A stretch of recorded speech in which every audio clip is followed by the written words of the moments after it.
It means just $700 more in the piggy bank, and yours truly can start tooling around the countryside in a brand new, fancy foreign sports car. Oh, I see. So unless you can guarantee me a minimum of $700, why should I travel all the way to Corpus Christi?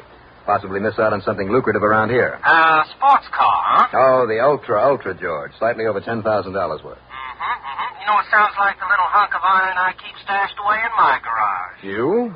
Well, you're talking about a Franzetti, aren't you? That's the one, all right. How do you like it? Great, now that I got used to it. What do you mean? Well, have you ever driven one of these dream boats? No, the tight-fisted dealer won't let me touch it until I lay the cash on the line. Why don't you run on down here and give mine a workout, huh? You mean it? Sure. Well, okay. I mean, come on down here and take over this insurance problem for me, and the Franzetti is yours. Oh, now, wait a minute. Well, a couple of days, couple of weeks, as long as you like. After handling a case for you. Well, anything wrong with that? No, I suppose not. And who knows? Maybe in addition to your expense account, I can dig up a little extra for you. Say, $700? Georgie, you're a doll.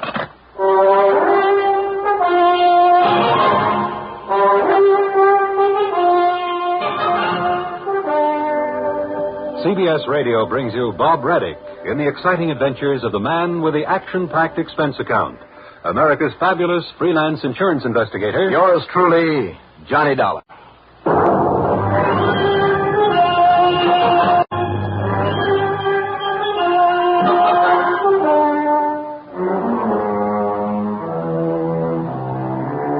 Expense account submitted by Special Investigator Johnny Dollar to Eternity Mutual Insurance Company, office in Corpus Christi, Texas. Following is an account of expenses incurred during my investigation of the Rat Pack matter.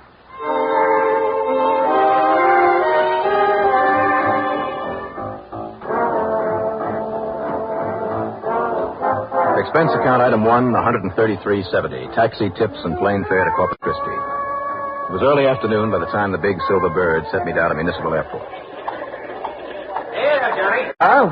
You know, I kind of thought maybe that bait of mine would bring you down here in a hurry. Hi, George. Hi. Well, where is it? The car. Well, what else? My little sports car. That's right. The Franzetti. Come on, stop beating around the bush. Where is it? Safely locked up in my garage. Are you kidding? Why, not a bit. I came over here in the beat-up old crate that I drive to work. Georgie, you're a dog. But as soon as you've cleared up this mess for me, the Franzetti is yours, all yours. All right. Whatever you say. Now, what kind of a mess? Let's put these bags into your car. Run on into your office in town or whatever hotel you picked out for me, and on the way you can tell me what it's all about. Did you say no somewhere along the line there? Yeah. Well, why? Because what you're going to use, pal, is one of the new compacts. I've arranged the rental for you, and it's sitting right over there at the curb. The guy. Because you are taking this job on all alone over in a town called Summit Hill. Summit Hill? Mm-hmm. Named after a hunk of rock sticking up out of the ground, or maybe 40, 50 miles north and west of Skidmore. Where's Skidmore? Oh, maybe 40, 50 miles north of here. I see. Well, what's going on in Summit Hill? Murder, embezzlement, arson, or what? No. Summit Hill is a nice, small, well-to-do residential spot. A lot of nice old folks who made enough in oil and gas to retire there with their families. So? But the last couple of months, all we've been doing is writing checks to settle claims. The old folks are dying off. No. But like I said, they all have nice homes and a bunch of nice cars. And that's where the damage is being done. What kind of damage? Malicious mischief. Only mischief is too mild a word. Just call it vandalism. Like what, George? I like taking those nice new models out on the back roads and hot rodding them to death, then wrecking whatever is left of them in a ditch or up against a tree. Well, that sounds to me... I mean, you should see what it does to a pretty sedan or limousine when it's been drag raced over some of those backcountry roads. And then our company has to foot the bill. You know what that sounds like to me, George? Sure, pal, and you are 100% right. It's the work of a worthless bunch of kids, some rat pack. What's the matter with the police up there? Oh, the police department consists of exactly one sweet old man and a couple of half-witted deputies, just as helplessly scared and upset as the rest of the population. Even the police car's been taken out and wrecked a couple of times. But don't the state police get in on a thing like this? I mean, if these kids are using the roads and highways... The minute they appear, even when they've made some careful stakeouts, Johnny, and they're pretty smart at that sort of thing, why, everything stops. The whole town gets just as quiet as a churchyard. In other words, I'd better not let anyone know my reason for going there. Oh, you're right, pal. And you can see why I don't want you taking my pretty little Franzetti along. Yeah, you got a point there. Who knows?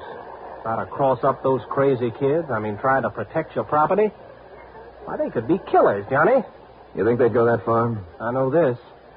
Driving a nice car, I wouldn't even want to be in that town, not after dark. But you're perfectly willing to send me up there to tangle with that rat pack.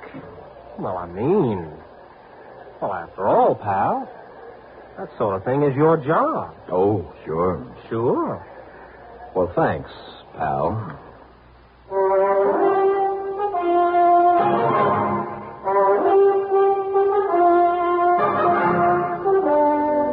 Expense account item 2, $6.85 at a stationery store. I bought a large, impressive-looking blank book with a fancy binding. For an extra $1, the stationer carefully stenciled on the cover the words, Official Business, Federal Suburban Population Survey. Then I drove north to Skidmore, took the cutoff, and finally ended up in Summit Hill. There, after going from house to house, asking questions, conducting a mythical survey, I got the impression that this community of 600 or 700 people might have been a very nice place to live. For the older people, that is. If it weren't for a gang of clever young troublemakers. Item 3, $3 for some gas. Well, tell you this, though, mister. Want me to fill up? Yeah, fill her up. Tell you this. Those dirty, ornery kids try to mess around my car, take it out and wreck it. Well, I've got a gun, mister, and I'd shoot first and ask questions after. That's what I'd do. Pretty bad bunch, huh? Well, you ask me, we better organize some vigilantes around here. Old Chief Foster can't do anything. Never any trouble when the state police come around. So how those kids always seem to know when there's cops around, I can't figure it out. Don't the folks around here keep their cars in garages? Well, most of them, but those fancy houses up on the hill where the money is have open carports. Well, certainly people don't leave the keys in their cars. Don't need it. Kind of those kids use jumper wire. They hot wire them. Now, how do you know they're kids? Has anybody actually seen them? Plenty of people, mister. Plenty. Now, then, if their descriptions were given to the police... Descriptions? Well, if you see those Halloween masks they wear, and the false beards and the hair, and those crazy costumes like a Halloween parade, how could anybody identify them? I see. Now, tell you this. I was that nice Mr. Brierly up on the hill with that nice new hardtop that was delivered to him today. Brierly? Yeah. Well, I sure wouldn't keep it around this town, tell you that. That'll be 286. Compacts don't hold very much. Right. Here you are. I don't bother with the change. Oh, thanks. Well, now you can get on with that survey you're making. Be out of town before dark. Now, you said Brierly. Yep. Well, I seem to have missed that family in my survey. Top of the hill, 27 Summit Place. Okay, thanks. But tell you this, I wouldn't bother tonight. I'd come on back in the daytime.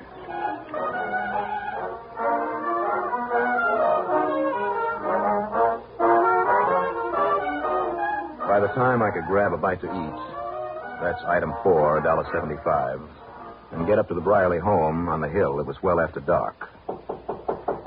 The brand new expensive hardtop was there in a carport at the side. Yes? Who is it? Mrs. Brierly? Oh, I see by that book in your hand you're the survey man I heard about. Well, I know it's late, but may I come in? Well, all right. I guess it's safe to let you in. Who is it, Mother?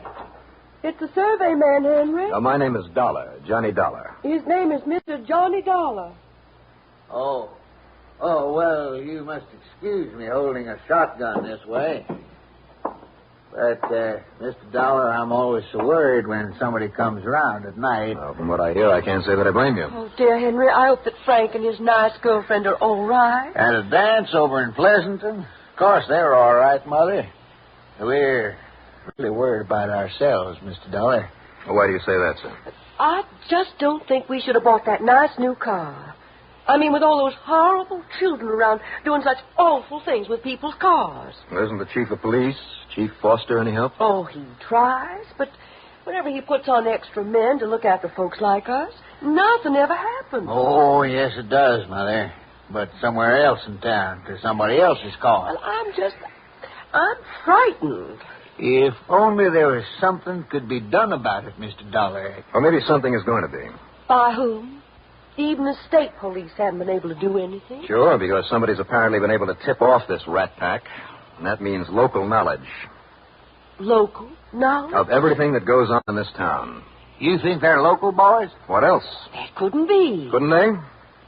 Well, I've looked over this town pretty carefully. I've done a lot of thinking about it. Because of your survey.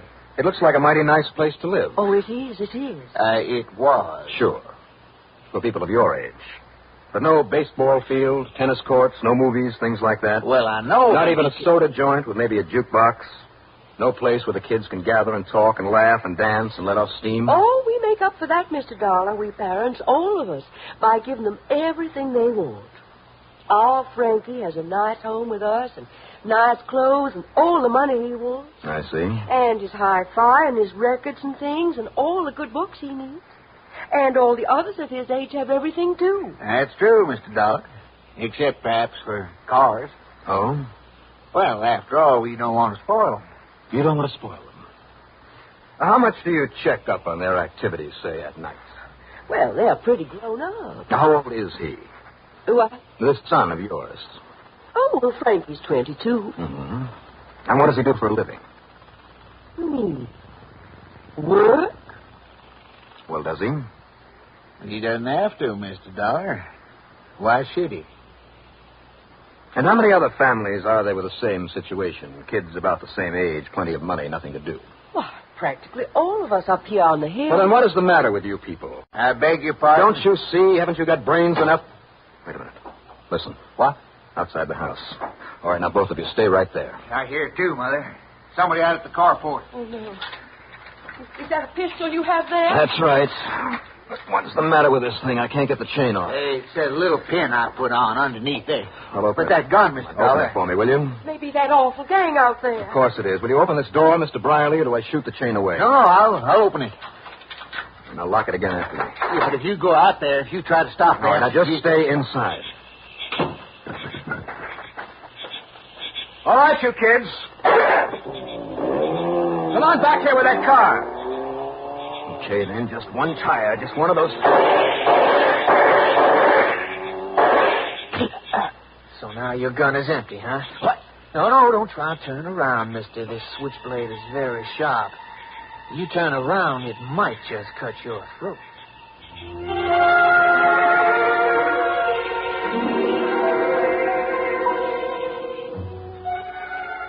The switchblade knife at the back of my neck was moved just enough to prove it was razor sharp. I could feel a trickle of blood go down the inside of my collar. Now, you see, man, I don't fool. Now, drop the rod. Drop it. Sure. Now, you pick it up, Gene, like we add that one to our collection. That's right. Moving only my eyes, I could see this other one plainly. First, the heavy cotton gloves that picked up my gun. And then, standing there in front of me, the tattered blue jeans and sneakers, the grotesque rubber mask, the sloppy, dirty sweatshirt, on the figure of a girl. Now, why you try and spoil our fun, man? Okay, tough guy. Oh, you mean no panic. You're not afraid of me. Well, you're pretty big with that knife in my neck, aren't you, huh? Well, it seems like you thought you were pretty big when you had that gun. Too bad you used up all those pretty bullets, man. But Jeannie knows what to do with it. Well, then you listen to me, Jeannie, whatever your name is. Oh, now, you think we use our real names on a caper like this? Any more we use our real faces, huh? Well, turn around real slow and see how you like my face. Don't you hear good? I said turn around, but slow and careful so maybe you don't cut your throat. So I started turning. Slowly. Slowly. But then as I felt the edge of the knife leave the back of my neck, I swung out with my left and sent it spinning away. And then I drove a hard right into his midsection. But before I could turn again, my own pistol came crashing down on the back of my head.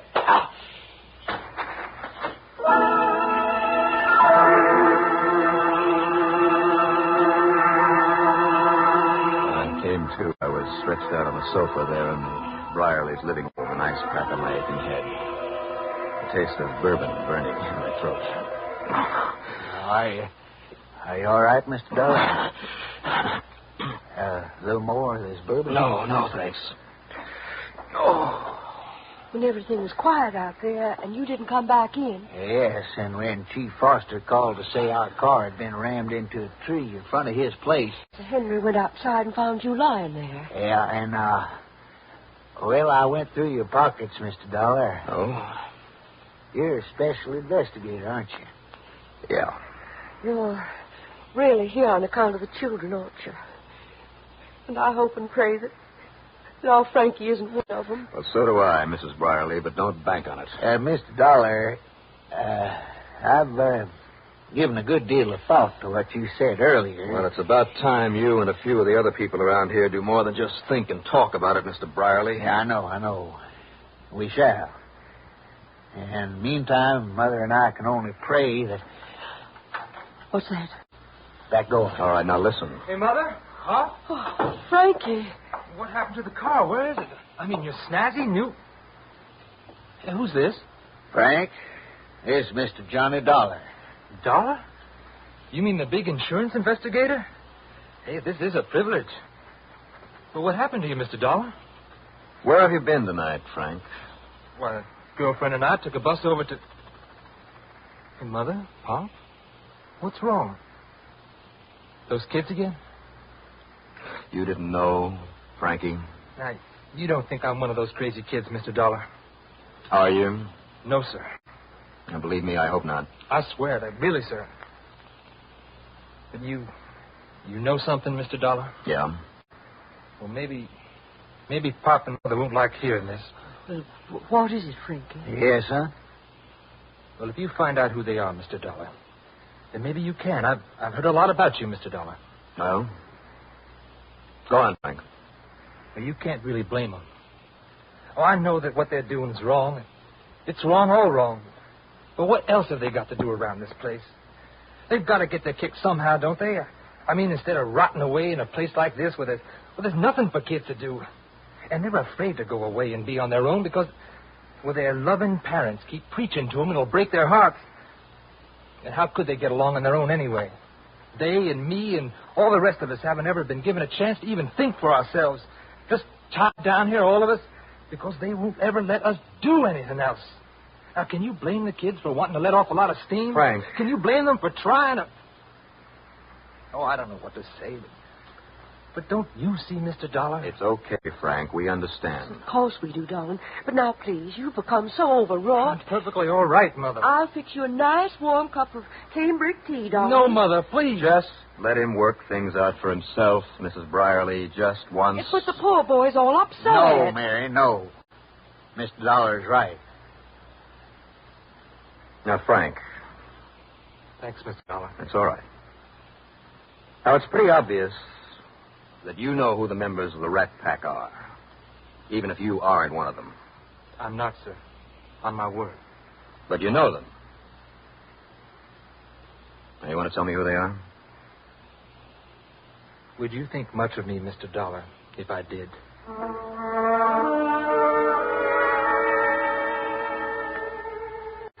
These cases of mine usually have big, fat, dramatic endings. And the devil with any kind of a message. Well, not so this time. I honestly don't know whether I did the right thing or not on this one. Too much faith in the younger generation? Well, maybe I have. But the next evening, there at the home of the Brierleys, there was a meeting of parents. Of all the wealthy, doting, indulgent parents of all the kids in their late teens and early 20s. But I tore into those parents, and by the time I'd finished, there were plenty of red faces among them. Incidentally, a couple of times out of the corner of my eye, I thought I saw the face of a teenager in the shadows outside one of the windows. What I said to those people in laying down the law to the... Well, I honestly don't remember exactly. But it must have given them a jolt. And if they carry out their plans, there won't be a kid in that town with an idle moment on his hands. But their activities, their projects will be their own, with as little parental advice and guidance as possible. Then, the following night, thanks to a tip-off by young Frank without the knowledge of his parents, I barged in on a meeting of the kids, 7 or 8 of them. As I might have expected, they were there in their foolish masks and makeup, knowing that I'd be among them. And if you think I'd been rough on their parents, But again, by the time I'd finished with them, I guess you're the only one in this town, Mr. Dollar, ever remembered he was a kid once. Yeah, so. But even if you're right, even if you got somewhere with the old folks, what happens now? We all go to jail for all those crazy things we did? well, I'd say that depends on you. You certainly might if you keep on with this silly juvenile masquerading. Well, what do you say, whoever you are behind that corny mask? Okay, I'll take it off. Me too. See, Mr. Dollar, maybe you don't know it, but some of us heard what you said to our folks last night. Did you? Yes, sir, we did. And we heard what they're going to do, not for us, but with us. I mean, if they really do. Sure they will. I'm betting on them. But what'll you kids do? Well, sir, if it means anything, I'll somehow earn the money. And I don't mean for my folks. Pay for all the damage I've done. You've got my word on it, Mr. Dollar. Yes, got on me, Dollar. Now, as long as you know who we are, and as long as you got to report us to the police and all that. Well, my name... Why? Huh? Well, you got to know who we are, don't you? Well, like I said, that depends on you. And I mean from here on out. I have seen you now. I can come back here and identify every one of you. If I ever have to. Believe me, Mr. Dollar, believe me. Yes, sir, we promise you. All right. Now it's up to all of you.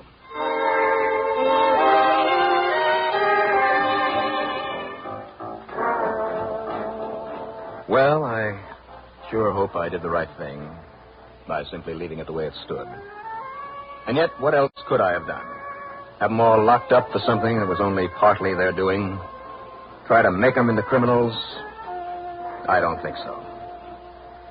Incidentally, because of a call to get right back to Hartford, I never did drive George Franklin's Franzetti. But I did get that $700 fee, and that'll help me buy one of my own.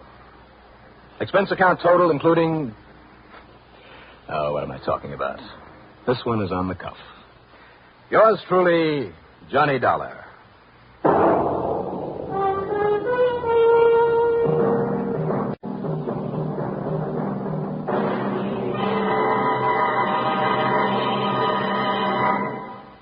And now, here is our star to tell you about next week's story. Well, next week, a doll, a purple doll, and all that goes with it.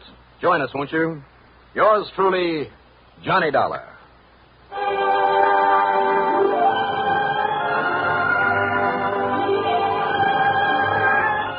Yours truly, Johnny Dollar, starring Bob Reddick, is written by Jack Johnstone, produced and directed by Bruno Zerato, Jr. Heard in our cast were William Redfield as George, Gertrude Warner as Mrs. Brierly, Phil Meter as Frank, Jack Grimes as the Kid, Roger DeCoven as the gas station attendant, and Bob Biden as Mr. Brierly. Be sure to join us next week, same time, same station, for another exciting story of Yours truly, Johnny Dollar. Next week, same time, same station, for another exciting story of Yours truly, Johnny Dollar.